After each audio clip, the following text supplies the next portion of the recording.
बिस्मिल्लाहिर्रहमानिर्रहीम अस्सलामु अलैकुम रहमतुल्लाह। शहबाज शरीफ और आसिफ अली जरदारी की जानिब से इस्टेब्लिशमेंट के खिलाफ एक बहुत ही खुफिया किस्म का महाज तैयार किया जा रहा है और ये जो महाज है ये एक नई लड़ाई को शुरू करने जा रहा है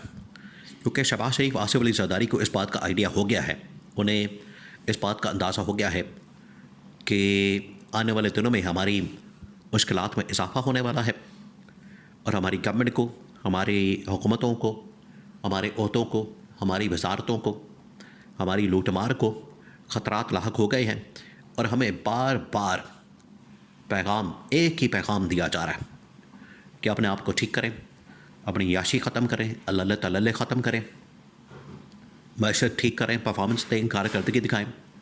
ये सब कुछ जब पैगाम दिया जा रहा है तो इसके अंदर बड़ा वाज़ेह तौर पर इशारा है कि आने वाले दिनों में नून लीग और पीपल्स पार्टी के इत्तेहाद की गवर्नमेंट दोनों सिंध के अंदर, पंजाब के अंदर, बलूचिस्तान के अंदर और वफाक के अंदर एक किसी वक्त भी घर भेजी जा सकती है। ऐसे में देखिए, एक तरफ तो फील्ड मार्शल 28वीं तरमीम लाना चाहते हैं जिसमें सिंध से मुकम्मल तौर पर ये जो सिंध की गवर्नमेंट इनके पास मौजूद है, सिंध के अंदर जो इनका लूट मार का बाज़ार गर्म है वो ख़त्म हो जाएगा। इनका लूट मार, इनका हलवा मांडा, वहाँ पर कमीशन, किकबैक्स, तमाम चीज़ें ख़त्म हो जाएगी क्योंकि 4-5 बड़े इदारे वहाँ से शिफ्ट हो जाएंगे वफाक के अंदर। नंबर 2, बहुत बड़ा बजट का जो शेयर है वो मुंतकिल कर दिया जाएगा वफाक को। तो सिंध के अंदर ये आप समझें कि बराए नाम ये गवर्नमेंट रह जाएगी। नंबर 2, ऐवान सदर के ऊपर भी बराजमान होने का फील्ड मार्शल का एक प्लान मौजूद है। नंबर 3, इस्टेब्लिशमेंट की जानिब से मौजूदा सेटअप को, निज़ाम को, हुकूमत को तब्दील करने का एक बार नहीं कई बार इंडिकेशन दिया जा चुका है। ये वो तमाम चीज़ें हैं, ये वो तमाम डेवलपमेंट्स या पैगामात या इनको जो इस हवाले से मैसेज दिया गया है, इसके अंदर ये गवर्नमेंट के लिए ख़तरात हैं, गवर्नमेंट के लिए ख़दशात हैं और उनकी जानिब से फ़ैसला किया गया है कि बजाय इसके इस्टेब्लिशमेंट हमारे ख़िलाफ़ महाज खोले, इस्टेब्लिशमेंट की जानिब से हमारे ख़िलाफ़ कोई इस तरह की कार्रवाई की जाए, हमें किसी तरह से निकालने के लिए कोई काम किया जाए, इससे पहले ही हम एक इत्तेहाद कर लें और इस्टेब्लिशमेंट के ऊपर हमला करते हैं। अब हमले का जो मंसूबा है वो पहला हमला किया जाएगा फील्ड मार्शल के इस्तिस्ना के ऊपर, जो 27वीं आईनी तरमीम के अंदर मौजूदा नून लीग पीपल्स पार्टी की गवर्नमेंट की जानिब से फील्ड मार्शल को, जनरल आसिम मुनीर को इस्तिस्ना दिया गया, उसको टारगेट करने का फ़ैसला किया गया। इंतहाई अहम तरीन, बड़ा ही कॉन्फिडेंशियल किस्म का, सीक्रेट किस्म का ये इत्तेहाद कायम करके उसके अंदर ये डिस्कशन हुई है और इसको टॉप एजेंडे के तौर पर डिस्कस किया गया। पहले आप इस्तिस्ना समझें, इस्तिस्ना क्या जो कि फील्ड मार्शल को दिया गया। ये इस्तिस्ना, इसके ऊपर आपको पता है पाकिस्तान में बड़ी डिबेट हुई कि आज तक किसी भी मुल्क में किसी भी जनरल को, आर्मी चीफ को इस किस्म का इस्तिस्ना नहीं मिला और ना ही तारीख़ इस्लाम उठा के दी जाए, देखी जाए, तारीख़ पाकिस्तान उठा के देखी जाए, इस किस्म का कोई इस्तिस्ना ना आज तक मिला, ना किसी ने क्लेम किया। तो ये इसके ऊपर डिबेट जानबूझ के करवाई गई, पैगामात दिलवाए गए गवर्नमेंट की जानिब से। अब इसको ही टारगेट करने का फ़ैसला किया गया और ये जो इस्तिस्ना दिया गया है ये 27वीं आईनी तरमीम के अंदर शामिल था और 27वीं आईनी तरमीम में जो कलीदी किरदार अदा किया, इम्पॉर्टेंट रोल, मरकज़ी उनकी जानिब से जो अहम तरीन किरदार अदा किया वो किया गया था नून लीग और पीपल्स पार्टी की जानिब से। नून लीग और पीपल्स पार्टी आखिरकार दोनों गवर्नमेंट इस वक्त वफाक के अंदर दोनों जमातें मौजूद हैं और इनकी बदौलत ही 2/3 मेजॉरिटी बनी और 2/3 मेजॉरिटी ने ही आखिरकार 27वीं आईनी तरमीम की और 27वीं तरमीम के नतीजे में ही फील्ड मार्शल को ताहयात लाइफ टाइम इस्तिस्ना मिला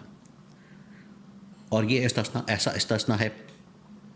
कि इसकी वजह से फील्ड मार्शल के ख़िलाफ़ कोई मुकदमा नहीं हो सकता, कार्रवाई नहीं हो सकती, एक्शन नहीं हो सकता, वो जो कुछ मर्जी करते फिर। ये है असल में इस्तिस्ना का मतलब जिसको पाकिस्तान के अंदर बयान किया जाता है। अब अगर इस पूरे मामले को समझा जाए, देखा जाए तो एक बहुत ही ख़तरनाक किस्म का महाज खोल दिया गया है नून लीग और पीपल्स पार्टी ने। 2 चीज़ें की गई, अब इनकी जानिब से 2 चीज़ें की गई हैं। इससे पहले भी मुलाकातें हुई दिसंबर के महीने में, 27 दिसंबर को, लास्ट मंथ, 1 महीना पहले, जब बेनज़ीर भुट्टो की बरसी का मौका था उस वक्त भी नून लीग की टॉप लीडरशिप ने पीपल्स पार्टी की टॉप लीडरशिप के साथ मुलाकातें की और उनके साथ एक सेटलमेंट की।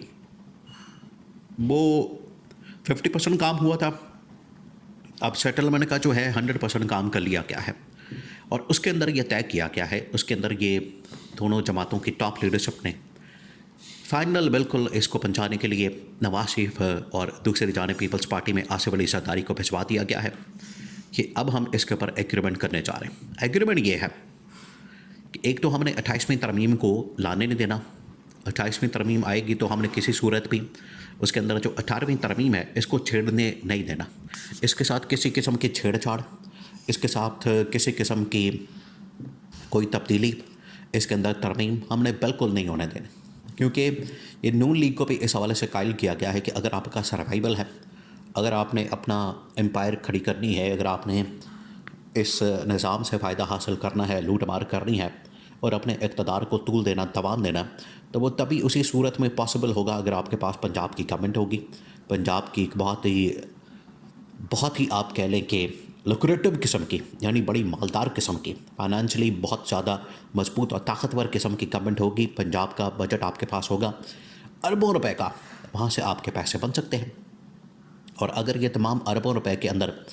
आपका आधा शेयर निकल जाएगा तो आपके पास क्या बचेगा। इसी तरह से सिंध गवर्नमेंट,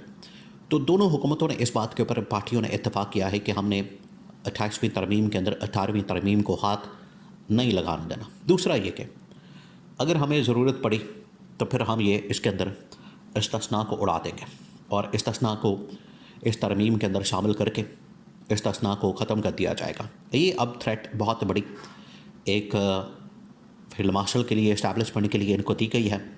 ज़ाहिर बात है, जब एक जानिब से थ्रेट्स आ रही हैं, एक जानिब से पैगाम आ रहा है, एक जानिब से इस हवाले से मैसेजिंग बार बार हो रही है, कभी किसी सहाफ़ी की जानिब से, कभी डायरेक्ट कभी इनडायरेक्ट पैगाम तो आ रहा है, और वो कभी किसी सोर्स के ज़रिए से, कभी किसी ज़राए के ज़रिए से,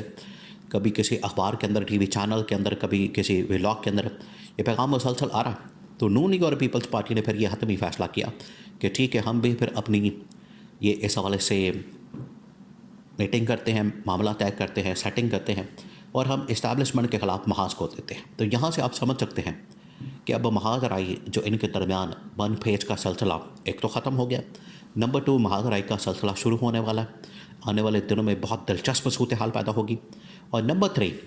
ये जो महाज राई है, इससे कम से कम इस्टेब्लिशमेंट को आइडिया हो जाएगा कि ये अपने मफादात के ऊपर किसी सूरत भी आँच नहीं आने देंगे। ये अपने मफादात की खातर इकट्ठे हैं और अपने मफादात के ऊपर जब इनको पता चलेगा कि हमला हो रहा है तो ये इस्टेब्लिशमेंट के ऊपर भी हमलावर हो जाएंगे और किसी को नहीं छोड़ेंगे, किसी को नहीं बख्शेंगे। तो इस वजह से इस्टेब्लिशमेंट की भी आंखें खुल जाएंगी कि ये अपने मफादात के लिए इकट्ठे होते हैं, ना कि पाकिस्तान के लिए, ना ही पाकिस्तान की आवाम के लिए।